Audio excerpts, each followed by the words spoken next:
ಸಭೆ ನಡೀತು sir. CLP ಸಭೆಗೆ ತಾವು ಮತ್ತೆ ಸಚಿವ ರಾಜಣ್ಣ ಇಬ್ಬರು ಸಚಿವರು ಕೂಡ ಗೈರಾಗಿದ್ದಾರೆ. ಅದಕ್ಕೇನು ಕಾರಣ ಇದೆ? ಇಲ್ವಲ್ಲ, CLPಗೆ ನಾವಿಬ್ರು ಇದ್ವಲ್ಲ. ಬೆಳಿಗ್ಗಿನ ಕಾರ್ಯಕ್ರಮಕ್ಕೆ ನಾನು ಹೋಗೋಕ್ಕಾಗಲಿಲ್ಲ. ಯಾಕೆಂದರೆ ನನಗೆ ತುಮಕೂರಲ್ಲಿ ರಾಜ್ಯ ಮಟ್ಟದ ಸಿರಿಧಾನ್ಯದ ಕಾರ್ಯಕ್ರಮ ಭಾಳ ಹಿಂದೆನೇ ಆಯೋಜನೆ ಮಾಡಿದರು. ಜಿಲ್ಲಾ ಸಚಿವನಾಗಿ ನಾನು ತಪ್ಪಿಸ್ಕೊಳ್ಳೋದಕ್ಕೆ ಆಗೋದಿಲ್ಲ ಅಂತ ಹೇಳಿ ನಾನು ಅವರಿಗೆ ತಿಳಿಸ್ಬಿಟ್ಟೆ ನಾನು ಕಾರ್ಯಕ್ರಮದಲ್ಲಿ ಭಾಗವಹಿಸಿದ್ದೆ. ಸಂಜೆ CLP ಕಾರ್ಯಕ್ರಮದಲ್ಲಿ ನಾನು ಭಾಗವಹಿಸಿದ್ದೆ, ರಾಜಣ್ಣವರು ಭಾಗವಹಿಸಿದ್ರು. ಅದರಲ್ಲೇನು ನಮ್ಮನ್ನು ಐಸೋಲೇಟ್ ಮಾಡಿ ಅವ್ರು ಬರಲಿಲ್ಲ ಅಂತ ಹೇಳೋವಂಥ ಅಗತ್ಯ ಏನಿಲ್ಲ. ನಿನ್ನೆ ಸಭೆಯಲ್ಲಿ ಲಕ್ಷ್ಮೀ ಹೆಬ್ಬಾಳ್ಕರ್ ಅವ್ರಿಗೂ ಮತ್ತು ಸತೀಶ್ ಜಾರಕಿಹೊಳಿ ಅವ್ರಿಗೂ ಇಬ್ಬರಿಗೂ ಕೂಡ ಒಂದಷ್ಟು ತಗಾಫಾರ್ ಆಗಿದೆ ಅನ್ನೋದು. ಅದಕ್ಕೆ ಕಾಂಗ್ರೆಸ್ ಭವನ ಕಟ್ಟುವಂಥ ವಿಚಾರದಲ್ಲಿ ನೋಡಿ, ಕಾಂಗ್ರೆಸ್ ಭವನಗಳನ್ನು ಜಿಲ್ಲಾ ಸಚಿವರುಗಳು ಯಾವ ಯಾವ ಜಿಲ್ಲೆಯಲ್ಲಿ ಕಾಂಗ್ರೆಸ್ ಕಚೇರಿ ಇಲ್ಲ, ಯಾವ ತಾಲೂಕಿನಲ್ಲಿ ಕಾಂಗ್ರೆಸ್ ಕಚೇರಿ ಇಲ್ಲ, ಅಲ್ಲಿ ಕಚೇರಿಯನ್ನು ಮಾಡಬೇಕು ಅಂತೇಳಿ ಅಖಿಲ ಭಾರತ ಕಾಂಗ್ರೆಸ್ ಪಕ್ಷದ ವತಿಯಿಂದ ಸೂಚನೆ ಬಂದಿದೆ.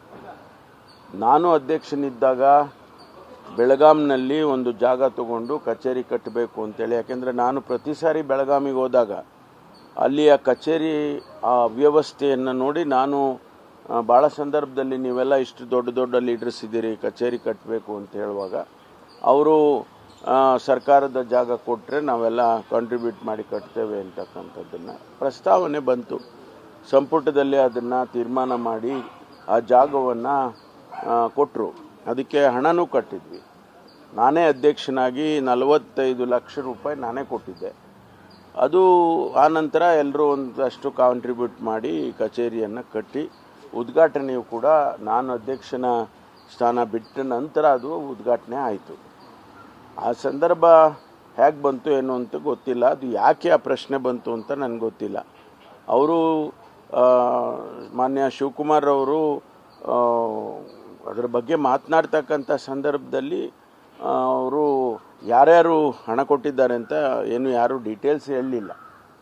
ಅದು ಯಾರ್ದು ಹೆಸರು ಹೇಳಿಲ್ಲ. ಅವರೇನು ಇವ್ರು ಕೊಟ್ಟರು ಅವ್ರು ಕೊಡಲಿಲ್ಲ ಅಥವಾ ಯಾರು ಬಿಟ್ಬಿಟ್ರು ಅಂತ ಏನಿಲ್ಲ.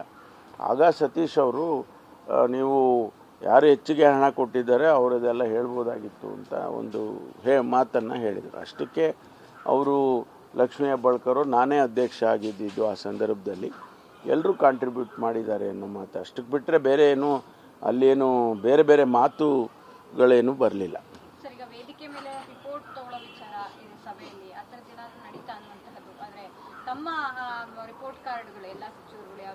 ಗೊತ್ತಿಲ್ಲ ನನಗೆ, ಅವರು ತಗೊಳ್ಬೋದು. ಹಿಂದೆನೂ ಕೂಡ ಕೇಳಿದ್ರು ನಮಗೆ, ಎಲ್ಲ ಸಚಿವರುಗಳಿಗೂ ನಿಮ್ಮ ಇಲಾಖೆ ಪರ್ಫಾರ್ಮೆನ್ಸ್ ರಿಪೋರ್ಟ್ ಕೊಡಿ ಅಂತ ಕೇಳಿದರು.